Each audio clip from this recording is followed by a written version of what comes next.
Okay, the second title, Phantom Footsteps. Phantom footsteps in the hallway. The heavy door creaks open wide. A creepy voice speaks out of nowhere. Step this way, do come inside. Candle flicker in the darkness. A floating lantern led the way. Down silent hall and empty passage, cold draughts blow and shadow play. Cobwebs stretch from every corner. Overhead hang sleeping beds. Portrait was as you creep by them. On the floor ran squeaking rats. The lantern leads into the great hall, dimly lit by candlelight, empty but for one large coffin. What a dread, fearful slide! As you approach, the lid cracks open. A ghost figure smiles at you, holds out a hand, and bids you welcome. Have some tea, the lamp, or two. It's good to make friends with your neighbors, for who knows what could be in store. So don't refuse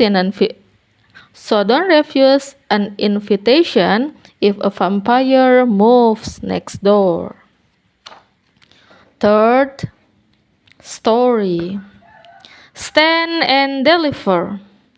It was a dark and stormy night. Thunder crashed, rain lashed, lightning flashed, and jolting along inside the royal horse and carriage. Poor King Peniels felt bruised and bashed.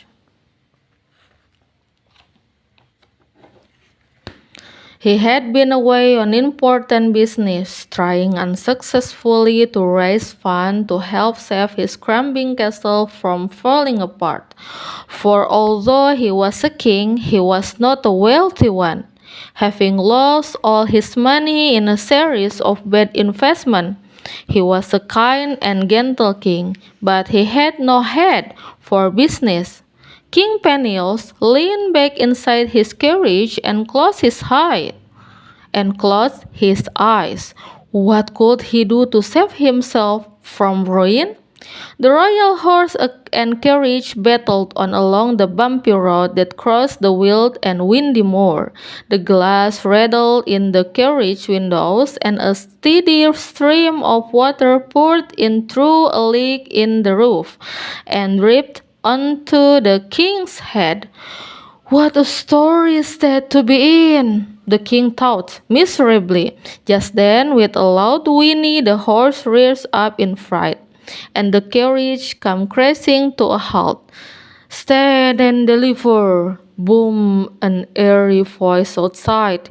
King Penils nervously lowered the window and peered out into the stormy night, but it was so dark that he couldn't see anything at all. What's the matter? The king called to his coachman, trying to sound braver than he felt. It, it's the ghostly highwayman, stuttered his terrified coachman in reply. Ghost? Bish, bush, called King Penils crossly. It's just the wine, drive on. "I I can't, sir," replied the coachman. "We've lost a wheel." "Well, hurry up and replace it," ordered the king. This was all he needed. He was tired and worn out with worry, and he just wanted to go home, put his feet up, and have a nice hot cup of cocoa.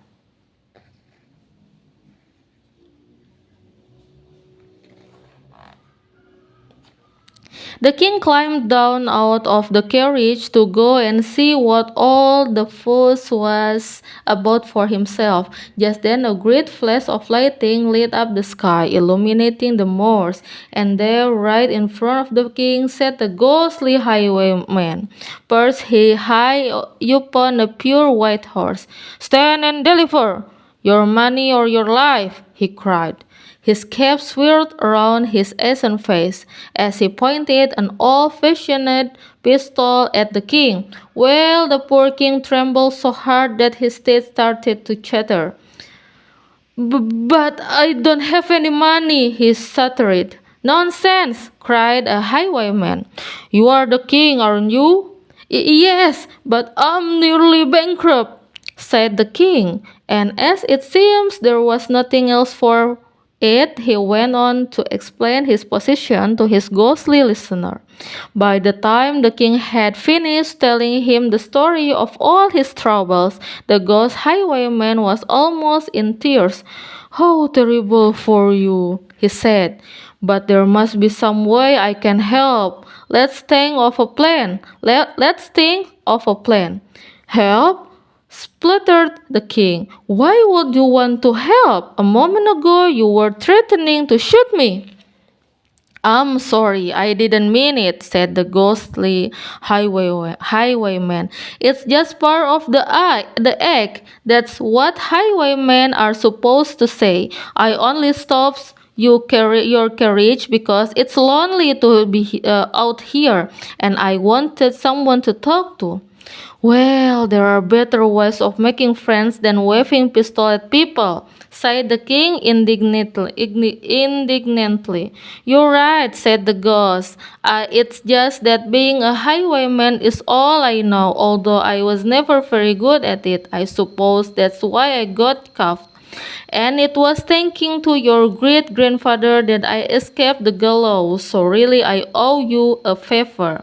He went on to explain how the king's great grandfather had granted him a royal pardon after his daughter, the young Princess Angelina, had pleaded for the highwayman's life to be spared, as they were secretly in love, but no amount of crying could persuade her father to let them marry, and so she hid away in a tower, dressed in grey, and died of a broken heart.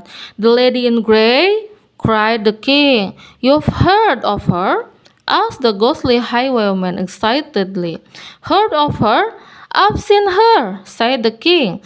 "She's still up there, weeping and wailing, and keep us all awake at night. I haven't had a good night's sleep in years. No one goes near the tower for fear of her. Too tough I did creep up and take a peek when I was a young lad." "But this is wonderful," cried Highwayman, "and it's given me an idea for a way to solve all our problems." "Stand and deliver, your money or your life," boomed the ghostly highwayman. The two middle-aged ladies squealed with terror and delight, and quickly handed over their entrance fee for a place on the next tour of the haunted royal castle. The lady in grey smiled and winked at the highwayman as she stepped through the wall, let out a ghostly wail, and glided up the staircase. "Follow me!" she called. An eager bunch of tourists clambered up their stairs behind her, watched happily by the king as he counted the day's takings. "At this rate, the castle will be restored in no time," sighed the king to the ghostly highwayman, rubbing his hands together in delight. "How can I ever thank you?" "Being reunited with the princess is reward enough," sighed the ghostly highwayman. "Plus, I don't have to live out on the windy moor any longer, holding people up just to have someone to talk to. There's only one thing more I could wish for: Princess Angelina's hand in marriage." "Brilliant!" sighed the king. "A ghostly royal wedding, no, that should really bring in the crowds." And as the king settled down to sleep that night, he gave a content sigh. At last he could sleep in peace.